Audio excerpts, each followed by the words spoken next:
시각 헤드라인입니다. 캐리 레이크 애리조나주 연방 상원 후보가 민주당의 내년 대선 후보에 조 바이든 대통령 대신 게빈 뉴섬 캘리포니아 주지사로 교체될 수 있다고 말했습니다. 자동차 업계 사상 처음으로 대형 3사가 동시에 파업을 했던 전미 자동차 노조의 파업이 6주 만에 막을 내리게 됐습니다. UAW는 어제 제너럴 모터스와 신규 노동계약 협상에 잠정 타결했습니다. 이스라엘과 우크라이나 지원을 분리하려는 마이크 존슨 신임 하원의장의 계획이 일부 상원 의원들의 반대에 부딪히고 있다고 의회 전문지 더 힐이 보도했습니다. 콜로라도주에서 도널드 트럼프 전 대통령의 이름을 내년 투표용지에서 제거해야 한다는 소송이 제기돼 그 재판이 어제 시작됐습니다. 이번 주 내내 열리는 재판 어떤 결과가 나올지 전국적으로 주목받고 있습니다.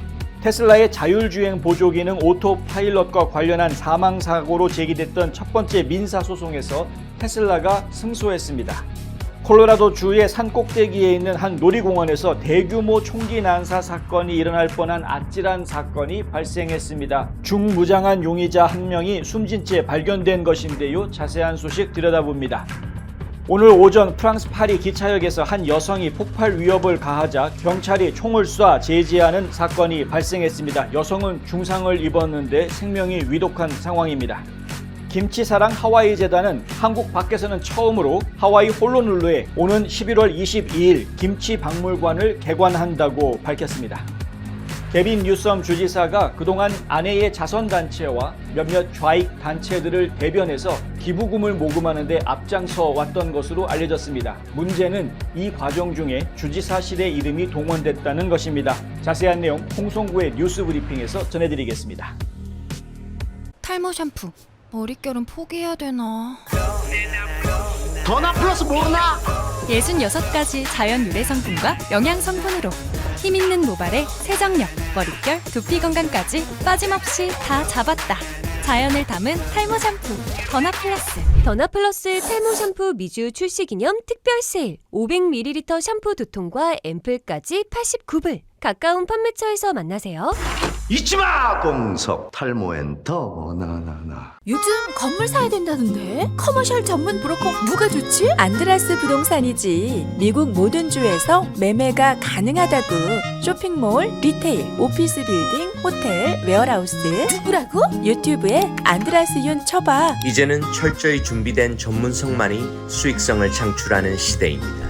저 안드라스, 투자에 대한 답을 드리겠습니다. 안드라스커머셜닷컴에 더 많은 정보가 있습니다. 안드라스 부동산 770-802-0688. 시청자 여러분 안녕하십니까? 10월 31일 화요일 NNP 뉴스 시작합니다. 첫 소식입니다. 캐리 레이크 애리조나주 연방 상원 후보가 민주당의 내년 대선 후보에 바이든 대통령 대신 게빈 뉴섬 주지사로 교체될 수 있다고 말했습니다. 자세한 소식 홍성구 기자가 전해드립니다. 캐리 레이크 연방 상원 후보가 민주당이 2024년 대선 후보로 조 바이든 대통령을 게빈 뉴섬 캘리포니아 주지사로 교체할 수 있다고 말했습니다. 애리조나주 연방 상원 선거에 출마하고 있는 레이크는 월요일 뉴스맥스에 출연해 민주당이 바이든을 몰아내기 위해 이미 일부 연극을 하기 시작했다고 믿는다고 말했습니다.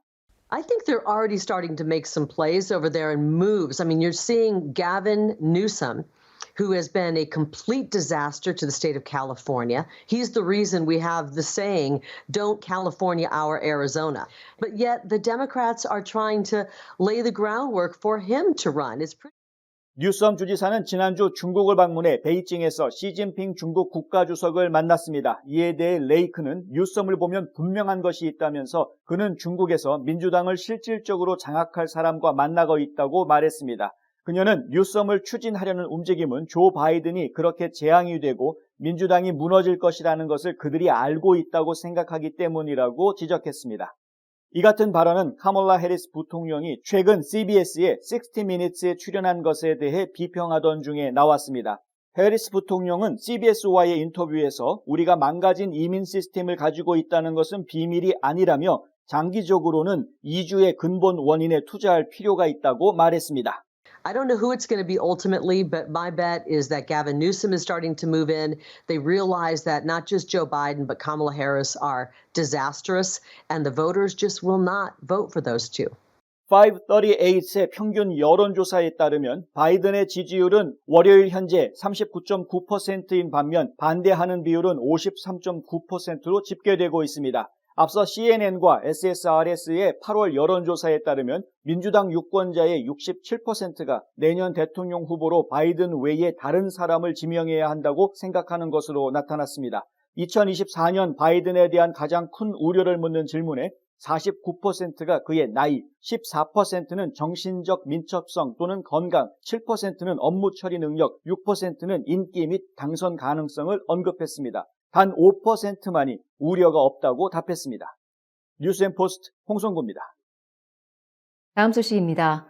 미국 자동차 업계 사상 처음으로 대형 3사 동시 파업을 이끈 전미 자동차 노조인 UAW의 파업이 6주 만에 막을 내리게 됐습니다. UAW는 월요일 제너럴 모터스와 신규 노동계약 협상에 잠정 타결했습니다. 합의한 세부 내용은 아직 공개되지 않았지만 앞서 협상을 잠정 타결한 포드 및 스텔란티스와 비슷한 수준에서 잠정 합의가 이루어진 것으로 전해졌습니다. 앞서 스텔란티스 등은 일반 임금 25% 인상과 함께 향후 물가 급등 시 이를 반영한 생활비, 임금 보정 등을 골자로 한 협상안에 잠정 합의한 바 있습니다. 이에 따라 지난달 15일 시작된 UAW 주도의 미 자동차 3사 동시 파업은 종료 수순을 밟게 됐습니다. 이번 파업은 사상 처음으로 벌인 미 자동차 3사 동시 파업이자 최근 25년 내 가장 길게 지속된 미국 자동차 업계 파업으로 기록될 전망입니다. UAW는 4년간 임금 36% 인상 등을 요구하며 지난달 15일부터 자동차 3사의 미국 내 공장 각각 한 곳에서 동시에 파업에 돌입했었습니다. 조 바이든 대통령은 지난달 26일 미국 현대사를 통틀어 현직 대통령으로는 처음으로 노조의 파업 현장을 찾기도 했습니다. 그는 시위 현장에서 여러분들은 원하는 만큼의 상당한 급여 인상과 다른 혜택을 받을 자격이 있다며 노조에 힘을 실어주기도 했습니다. 이스라엘과 우크라이나 지원을 분리하려는 마이크 존슨 신임 하원 의장의 계획이 일부 상원 의원들의 반대에 부딪히고 있다고 더 힐이 보도했습니다. 하원 공화당 의원들은 월요일 국세청 자금을 삭감해 이스라엘에 143억 달러의 지원을 제공하겠다는 계획을 발표해 상원을 장악하고 있는 민주당 의원들과 대립각을 끌어올렸습니다. 존슨 하원의장의 첫 번째 주요 정책 조치가 될 이번 사안에서 공화당은 이스라엘, 우크라이나 및 국경 안보에 대한 지원을 포함하는 1,060억 달러 패키지에 대한 민주당 조 바이든 대통령의 요청에도 불구하고 이스라엘만을 위한 단독 추가 지출 법안을 발표했습니다. 지난주 하원의장으로 선출되기 전 우크라이나 원조에 반대표를 던졌던 존슨은 이스라엘과 우크라이나에 대한 원조가 별도로 처리되기를 원한다고 말했습니다. 그는 키이우 정부가 러시아 침략자들과 싸우는 동안 키이우 정부에 보낸 돈에 대해 더 많은 관리 감독을 원한다고도 밝혔습니다. 존슨은 1,400명 이상이 사망하고 200명 이상이 인질로 잡힌 하마스 무장 세력의 10월 7일 공격 이후 이스라엘에 대한 지원을 강화하는 것이 미국의 국가 안보 의제 중 최우선 순위가 되어야 한다고 말했습니다. 민주당은 공화당이 당파적인 법안을 도입함으로써 이스라엘을 도울 의회의 능력을 방해하고 있다고 비난했습니다. 카린장 피에르 백악관 대변인은 공화당이 국가안보를 정치화하고 있다며 비현실적인 법안이라고 비난하는 성명을 냈습니다.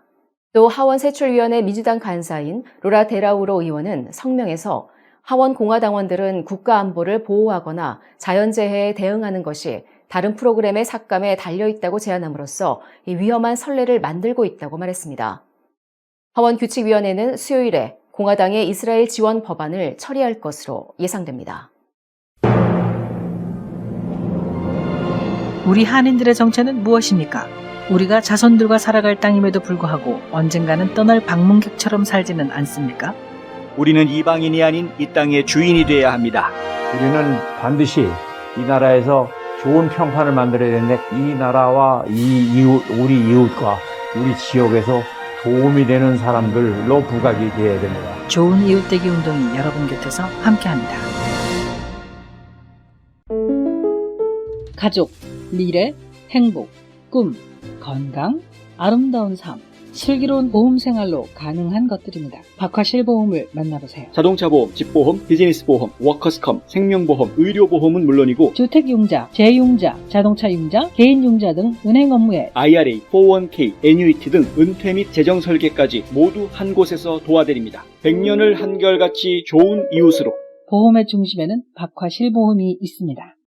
콜로라도주에서는 도널드 트럼프 전 대통령의 이름을 내년 투표 용지에서 제거해야 한다는 소송이 제기돼 그 재판이 어제 시작됐습니다.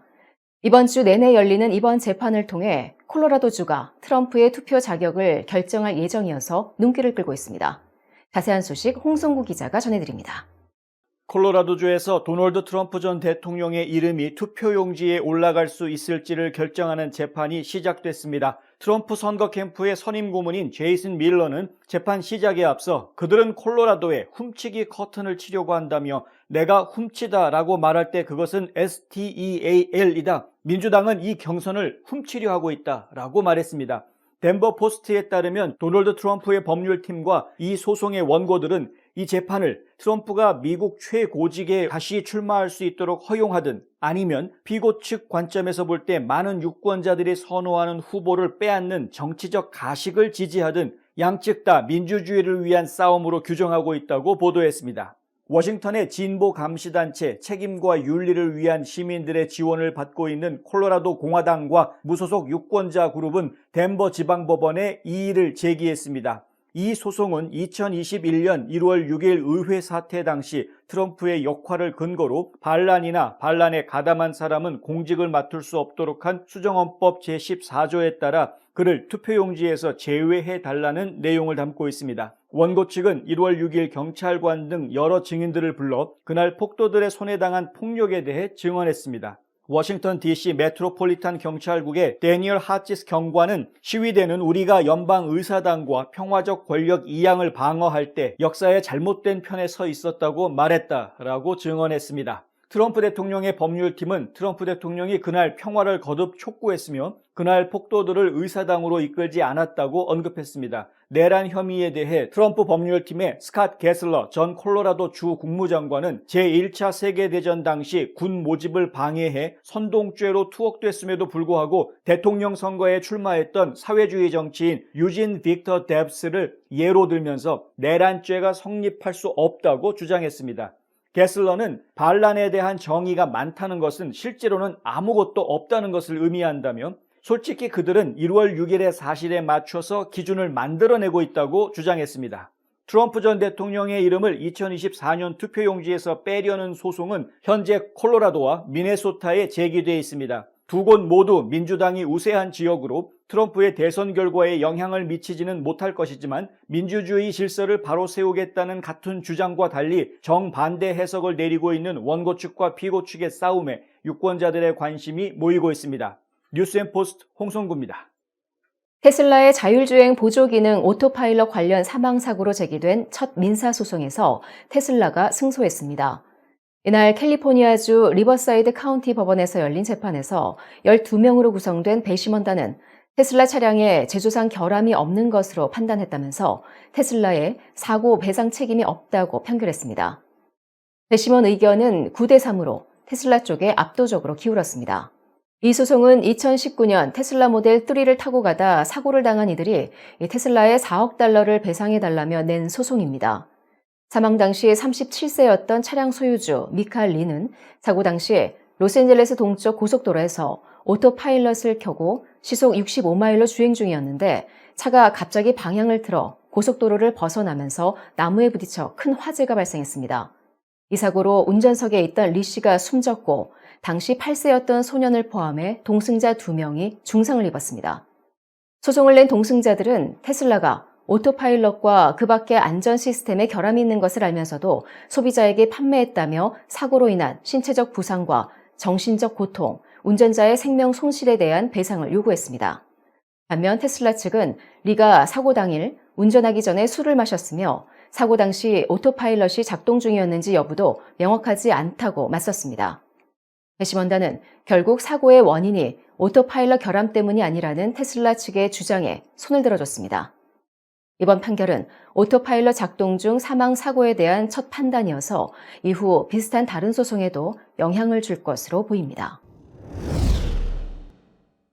콜로라도주의 산꼭대기에 있는 한 놀이공원에서 대규모 총기 난사 사건이 일어날 뻔한 아찔한 일이 벌어졌습니다. 오늘 콜로라도 가필드 카운티 보안관실에 따르면 지난 28일 오전 놀이공원 글렌우드 케이번스 어드벤처 파크의 여자 화장실에서 한 젊은 남성이 숨진 채 발견됐습니다. 이 남성은 검은색 전투복에 방탄복과 방탄 헬멧을 착용하고 있었으며 반자동 소총과 반자동 권총으로 중무장하고 있었습니다. 두 무기 모두 장전된 상태였습니다. 또 남성 주변과 이 남성이 타고 온 차 안에서도 여러 개의 사제 폭발 장치도 발견됐습니다. 루 발라리오 보안관은 발견된 무기와 탄약, 폭발 장치의 양을 고려할 때 용의자가 우리 커뮤니티와 긴급 대응 요원들에게 엄청난 규모의 공격을 실행했을 수 있다는 점을 인식하는 것이 중요하다고 말했습니다. 또 AP통신 등이 보도한 바에 따르면 이 남성이 발견된 화장실 벽에는 나는 살인자가 아니다. 나는 단지 동굴에 들어가고 싶었을 뿐이다 라는 글이 적혀 있었습니다. 당국은 이 글을 이 남성이 썼는지 여부는 확인되지 않았다고 전했습니다. 가필드 카운티 검시관실은 이 남성이 20세로 콜로라도주 카본데일에 거주하는 디에고 바라하스 메디나로 확인됐다고 밝혔습니다.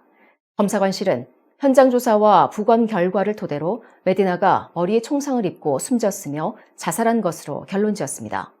그러나 범행 동기는 파악되지 않고 있습니다. 당국은 메디나의 집을 수색한 결과 폭발물이나 폭탄 제조 흔적은 발견되지 않았으며 그에게 범죄 전력이나 전과도 없었다고 전했습니다. 제7회 가곡과 아리아의 밤에 여러분을 초대합니다. 소프라노 최예슬, 정하은, 테너 조상범, 신난석, 피아니스트 장현아와 남예린이 펼치는 이번 음악회는 오는 11월 4일 저녁 7시 수완이 순복음교회에서 열립니다. 깊어가는 가을밤 바쁘고 힘든 이민 생활에 위로와 평안의 시간이 되어드릴 것입니다. 한국, 뉴욕, 필라델피아 그리고 조지아에서 활약하는 실력파 음악인들이 한국 가곡, 성가곡, 오페라 아리아와 리스트의 화려한 피아노 연주곡들을 선사할 것입니다. 가곡과 아리아의 밤에 꼭 오셔서 감동과 삶의 새로운 힘을 얻으시기 바랍니다. 티켓 문의 770-365-6117. 오늘 오전 프랑스 파리의 기차역에서 한 여성이 폭발 위협을 가하자 경찰이 총을 쏴 제지하는 사건이 발생했습니다. 이 여성은 중상을 입어 병원에서 치료 중입니다. 프랑스 현지 매체 보도에 따르면 이날 아침 출근길 파리 외곽에서 파리로 들어오는 기차 안에서 무슬림 전통의 긴 드레스를 입은 한 여성이 다 날려버리겠다고 위협하며 테러 옹호 발언을 했다는 신고가 경찰에 여러 건 접수됐습니다. 경찰은 파리 13구역의 프랑스와 미테랑 도서관역에 출동해 오전 8시 30분께 시민들을 대피시킨 뒤 역을 봉쇄하고 이 여성과 대치했습니다. 경찰은 여성에게 옷 안에서 손을 꺼내라고 명령했으나 여성은 이를 거부한 채 신은 가장 위대하다는 뜻의 알라후 아크바르를 외치며 자폭하겠다고 위협했습니다. 당시 상황에 대해 파리 경찰청장은 언론 브리핑에서 경찰들이 그에게 바닥에 앉으라고 요구했으나 그가 다시 일어나 경찰 쪽으로 움직였다고 설명했습니다. 이어 경찰들이 재차 움직이지 말 것과 무기가 있는지 확인하기 위해 손을 내보이라고 했으나 여성이 이를 거부해 안전상의 이유로 총을 쐈다고 설명했습니다. 사건 초반 경찰관 한 명이 여성의 복부에 총알을 한 발 발사했다고 밝힌 검찰은 확인 결과 2명의 경찰이 총 8발을 발사했다고 정정했습니다. 병원에서 치료 중인 여성은 상태가 위급한 것으로 알려졌습니다. 확인 결과 여성은 폭발물이나 무기를 들고 있지 않았으며 현장에서도 폭발물은 발견되지 않았습니다.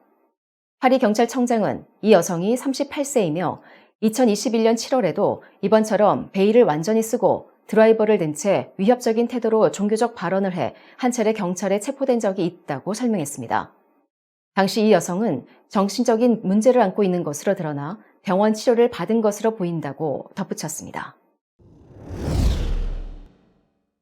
다음 소식입니다.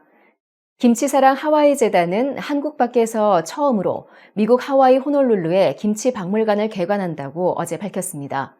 재단 측은 김치의 날인 11월 22일 개관식을 개최하고 김치의 날의 중요성과 김치 박물관 개관의 의미 등을 설명할 계획입니다.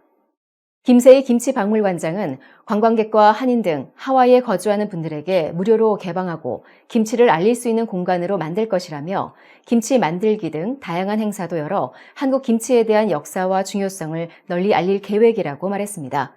재단 측은 앞으로 한국문화재재단, 세계김치연구소, 한국지방자치단체 등을 통해 한국의 지역별 김치 소개 등도 할 예정입니다. 앞서 미국에서는 캘리포니아주, 버지니아주, 뉴욕주, 워싱턴 DC, 미시간주, 조지아주가 김치의 날을 제정하고 선포한 바 있습니다. 하와이는 올해 4월 김치의 날 제정 법안을 발의했습니다.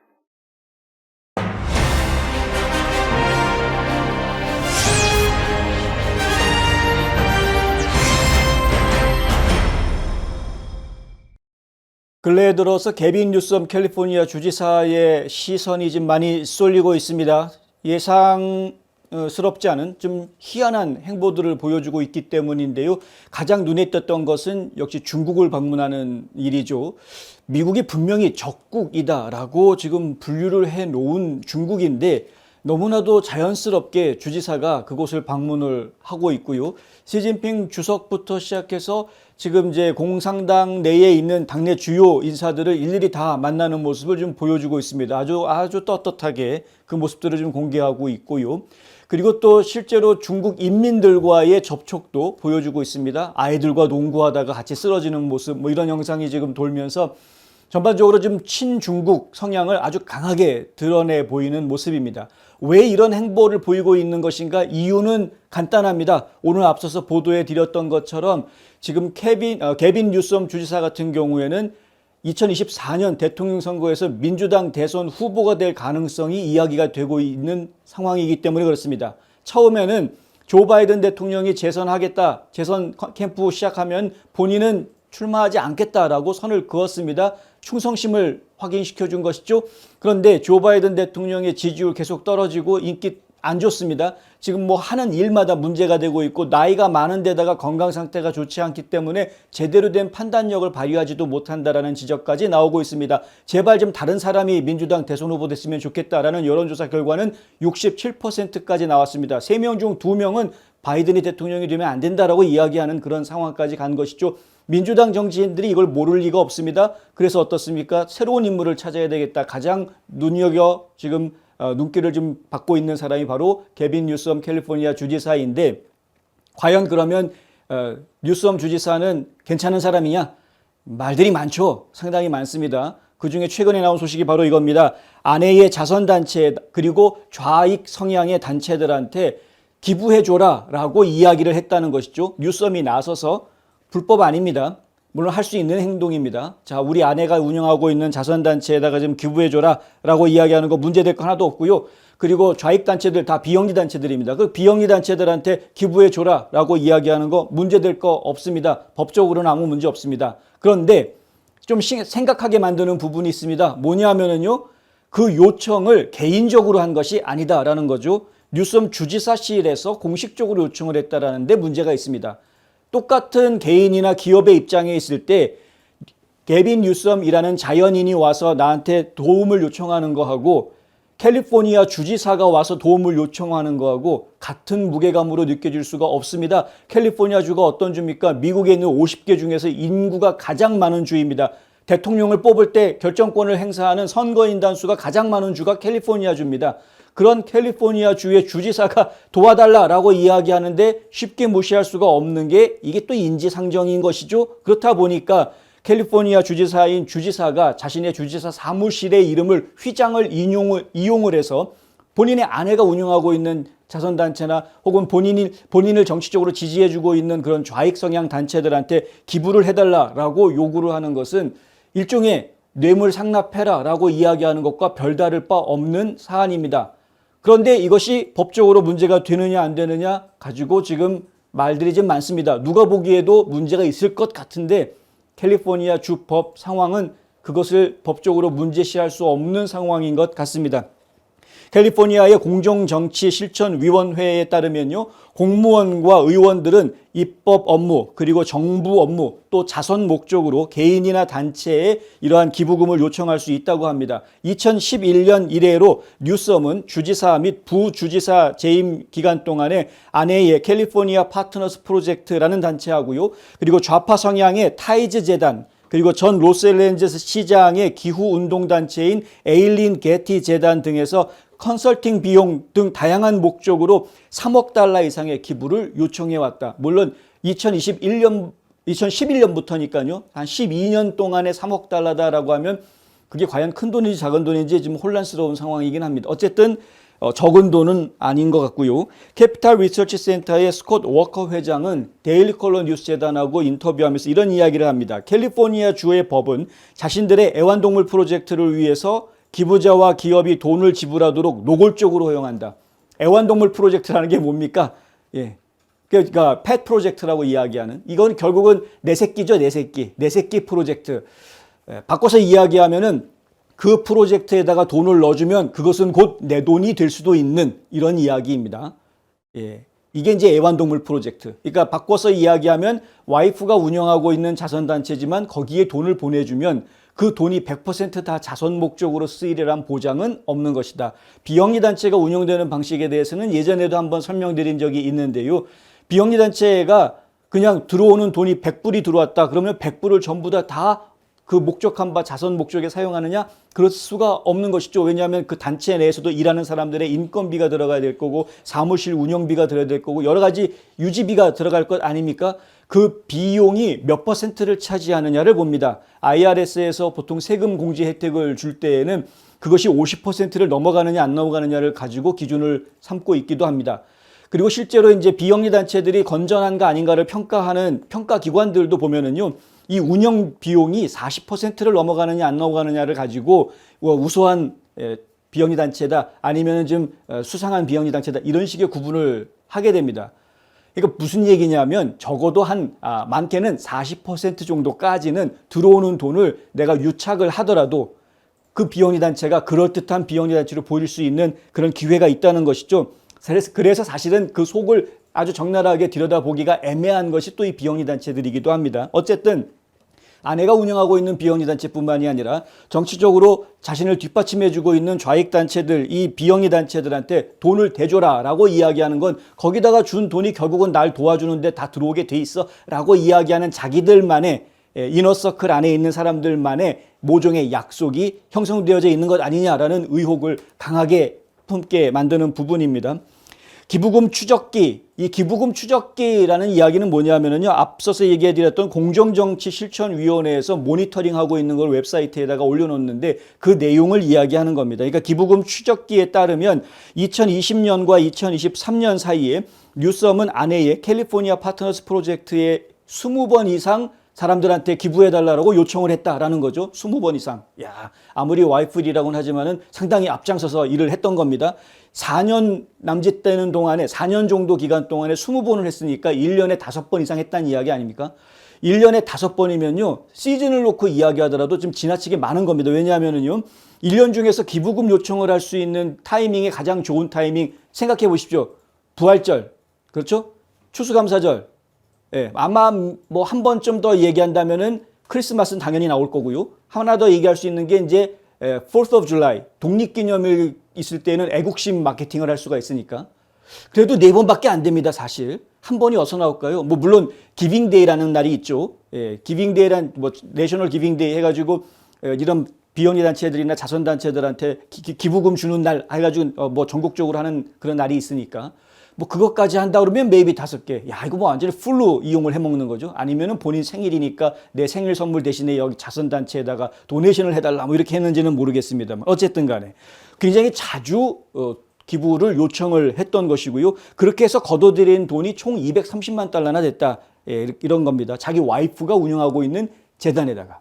그리고 그 와이프가 운영하고 있는 재단에서 아까 말씀드린 대로 뭐 자문 비용이라든가 인건비라든가 뭐 활동 보조비라든가 이런 명목으로 해가지고 은근슬쩍 빼낼 수 있는 돈이 은근히 꽤 있다는 거죠. 이 조직은 자체 웹사이트에 보면 이 와이프가 운영하고 있는 캘리포니아 파트너스 프로젝트의 웹사이트를 보면은요, 기업 이사회에서 평등한 임금과 여성의 대표성을 발전시키고 보다 공평한 캘리포니아를 만드는데 초점을 맞추고 있는 곳이다. 공평한 캘리포니아를 만들기 위해서 상당히 돈을 모으고 있군요. 임금과 여성의 대표성.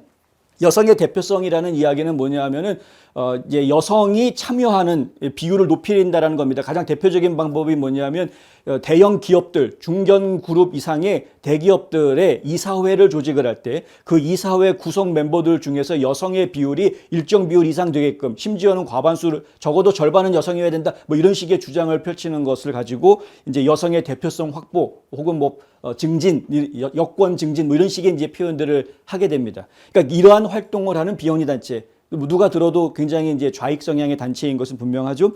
또 기부금 추적기에 따르면은요, 그라톤 란체리아라는 단체가 있고요, 인디언 연합회, 그리고 존 프리츠커의 아내가 설립한 리사 스톤 프리츠커 가족 재단, 뭐 이런 단체들이 있다고 하는데, 이러한 단체들한테도 지금 이제 돈을 요구를 했다. 정치 전략가인 듀안 디치아라는 이런 이야기를 합니다. 데일리 콜로하고 인터뷰하면서 나온 이야기인데요. 이는 요구한 돈이 공직자의 계좌에 입금되는 것이 아니고 다른 계좌로 돈이 입금되는 것이기 때문에 자선 계좌라든가 비영리 계좌 이런 데로 이제 돈이 입금되는 것이다. 이렇게 이야기를 하고 있다는 것이죠. 근데 그것이 왜 정치인이 그러면은 그런 데 끼어들어야 되느냐라는 이야기는 우리가 안 할 수가 없는 겁니다. 그러니까 만약에 자선단체로 들어가는 거고 비영리 단체로 들어가서 의미 있는 일에 쓰이는 거다. 그러면 그거로 끝. 괜찮은데 그게 아니라 왜 하필이면 그런 돈을 모금을 하는데 정치인이 앞장을 서느냐? 결국은 그 정치인은 그 단체랑 무슨 관계냐? 이게 얘기가 안 나올 수가 없는 것이고요. 그러면 그 단체는 정치인한테 어떤 후원을 하고 있느냐? 이 부분도 얘기가 안 나올 수 없는 부분이죠. 그런 것까지 사실은 다 뒷조사가 이루어져야 되는 부분일 겁니다. 근데 문제가 되는 건 뭐냐면은 뉴섬이 2020년부터 2021년까지 타이즈 재단을 대신해서 모금 운동을 해주었는데 1,200만 달러를 걷어들였다라는 겁니다. 그러니까 타이즈 재단이라는 쪽에다가. 근데 이 타이즈 재단은 미국 상공회의소가 친녹색 정책, 그러니까 프로 그린 팔리시라고 그래가지고요. 뭐 녹색 정책 그러면 이제 느낌이 오시죠. 친환경 정책이라고 저희가 흔히들 이야기할 수 있는 그러한 정책들을 이 상공회의소가 지지하지 않는다. 왜냐하면 대기업들 입장에서는 녹색 정책을 지지한다라는 거는 규제가 많아지는 거라서 반대하거든요. 기업들은. 그렇기 때문에 상공회의소 입장에서는 기업들이 싫어하는 건데 상공회의소가 나서서 하자 뭐 이렇게 할 수가 없는 거니까 당연히 반대했던 것이 기본 입장이었는데, 근데 이 입장을 바꿔놓은 사람들이 바로 이 타이즈 재단입니다. 그러니까 타이즈 재단이 활동을 하면서 상공회의소가 이러한 친환경, 친녹색 정책을 두둔하고 나서게끔 입장을 바꿔놓은 그런 재단이거든요. 근데 이러한 재단에 돈을 모아주도록 개빈 뉴섬이 앞장섰다. 뭐 이런 이야기입니다. 그리고 미국 상공회의소에서 기업들이 탈퇴하라. 차라리 대기업들은 탈퇴해라. 입장 안 바꿀 거면. 뭐 이런 식으로 지금 캠페인을 벌이게 했던 것이 타이즈 재단이다. 그리고 타이즈 재단은 또 무슨 짓을 했느냐? 도널드 트럼프 전 대통령을 투표용지에서 이름을 빼내려고 하는 캠페인에도 돈을 댔다. 굉장히 정치적인 집단이 돼버린 겁니다. 그러니까 단순하게 지구를 건강하게 만들고 환경을 좋게 만들자라는 뭐 의미 있는 좋은 일만 하겠다라고 나선 사람들이 아니라 알고 봤더니 그러한 기후변화 대응이라든가 친환경 운동이 결국은 정치적인 이유에서 시작이 됐다는 게 드러난 거죠. 트럼프를 투표용지에서 빼버리겠다. 반트럼프 운동을 했다. 결국 그런 정치적인 활동을 하는 단체였구나. 그렇게 알고 봤더니 그것이 결국은 민주당과 선이 닿을 수밖에 없는 것이고, 왜냐하면 같은 생각을 가지고 있는 사람들이니까. 근데 알고 봤더니 또 개빈 뉴섬이 앞장서가지고 1,200만 달러를 모금해 주는데 앞장을 섰다. 이런 이제 연결고리가 이어지는 것이죠. 기부금 추적기에 따르면요, 뉴섬은 2023년 억만장자 석유 재벌인 존 폴 게타 재산인 에일린 게티의 상속녀가 설립한 기후운동단체 에일린 게티 재단에도 50만 달러의 기부를 요청을 하고 나섰다.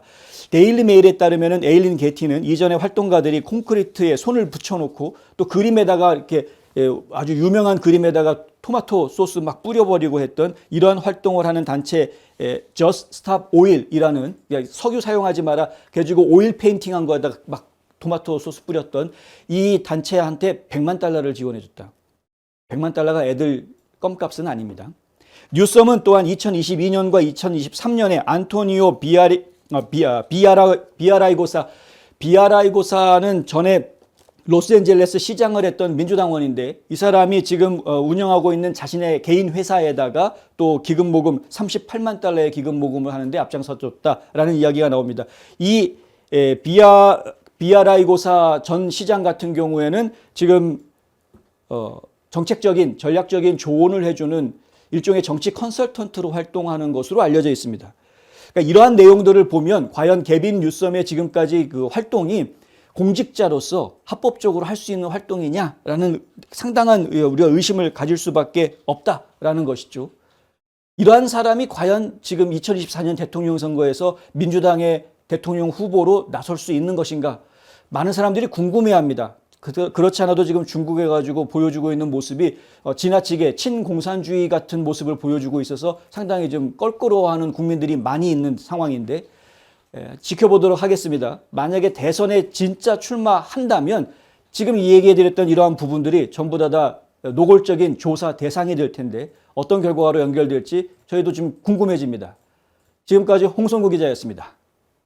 상안검, 하안검을 아시나요? 안과에서 성형수술을 한다는 사실도 아셨나요? 그렇습니다. 미국과 한국의 유명 의대 및 병원에서 최신 기술을 섭렵하고 돌아온 닥터 줄리아 강이 존스 크릭의 졸리 성형안과를 오픈했습니다. 다양한 보톡스 주사와 필러 시술, 그리고 명품 치료기를 통해 여러분의 피부에도 생기를 불어넣어 드립니다. 전문 의사가 직접 시술에 믿고 안심할 수 있는 졸리 성형안과. 지금 상담 받으세요. 770-629-0600. 외롭고 힘든 이민 생활 속에서 평생 모아둔 재산, 여러분의 노후와 가족의 이익을 확실히 지키십시오. 다년간 미국 로펌에서 근무하며 실무 경력을 쌓은 김인구 변호사가 도와드릴 것입니다. 상속, 유언장, 트러스트, 프로베이트 등 여러분 가족의 법률 길잡이가 되어드리겠습니다. 저 김인구 변호사와 상의하십시오. 678-770-3050 678-770-3050. 경제정보입니다.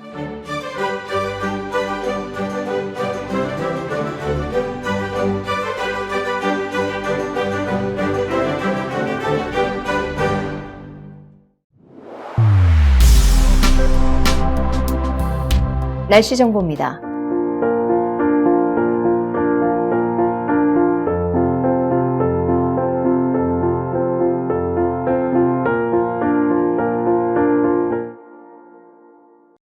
이상으로 10월 31일 화요일 NNP 뉴스를 모두 마칩니다. 시청해주신 여러분 고맙습니다.